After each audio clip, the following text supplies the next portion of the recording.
Congratulations! You've now reached the last module of the New Testament Survey course. You've read the New Testament, you've read the books that shaped Christianity and really shaped Western civilization for the past 2,000 years. And it's now time for you to read about the church's development over the next few centuries.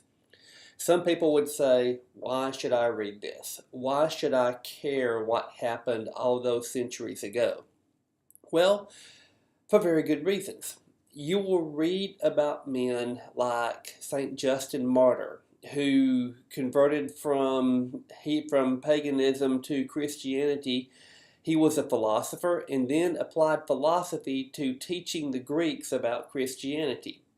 You'll read about a bishop named Cyprian, who famously said that outside the church there is no salvation.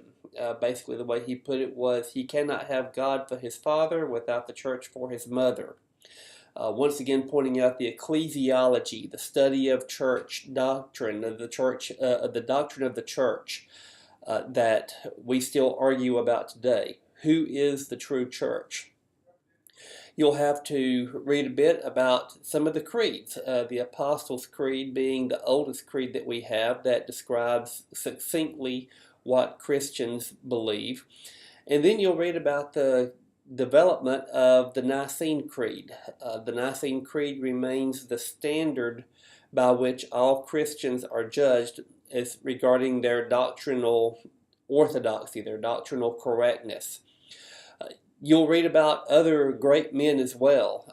St. Athanasius, who defended the doctrine of the Trinity at the Council of Nicaea, spent the rest of his life in and out of exile for standing for the truth of the Trinity. You'll read about one of my favorites, a guy named St. Basil the Great, who was a fascinating individual. When confronted by a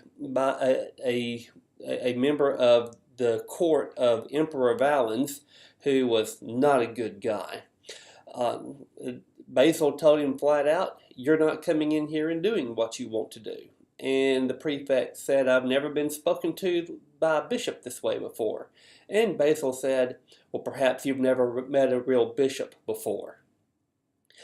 You'll read about St. Ambrose, who was so instrumental in converting St. Augustine to the faith. Ambrose wrote some magnificent hymns. And if you want to know about a story, Ambrose wasn't even a baptized Christian at the time that he was appointed Bishop of Milan. He was still just a catechumen, just kind of a Christian in training. They had to baptize him before they could ordain him. And he became one of the greatest servants of the church in the past 2,000 years.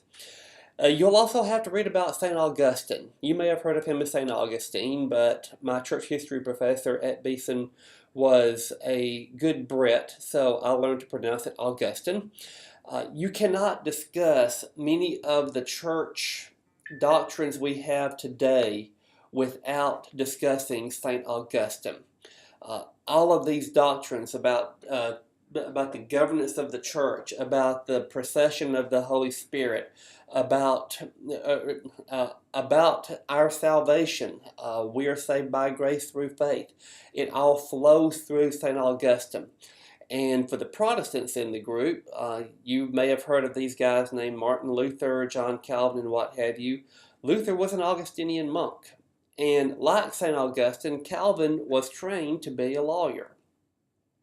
And you'll read about a lot of these men, and don't forget the women as well, which you will read about when you read about St. Basil, that help to form the church and to help solidify and codify and define the doctrines as the church has held them for the past 2,000 years.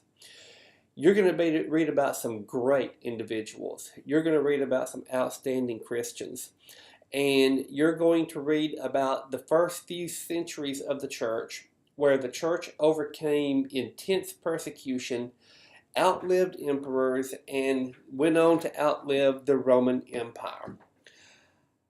I want you to consider that. The church has now stood for 2,000 years. Rome fell almost 1,600 years ago. Constantinople, the capital of the Byzantine Empire, fell almost 600 years ago. The church has outlived civilizations, it has outlived empires, it has outlived kingdoms, it has outlived philosophies, it has outlived uh, governments, it has outlived practically everything that will read in history for the past 2,000 years.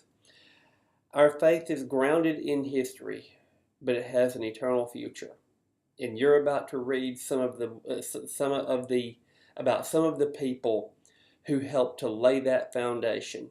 How did the work of Christ continue? How did the work of St. Paul continue long after the ascension of Jesus and the deaths of the original apostles? You're about to read about some of the people who made it possible.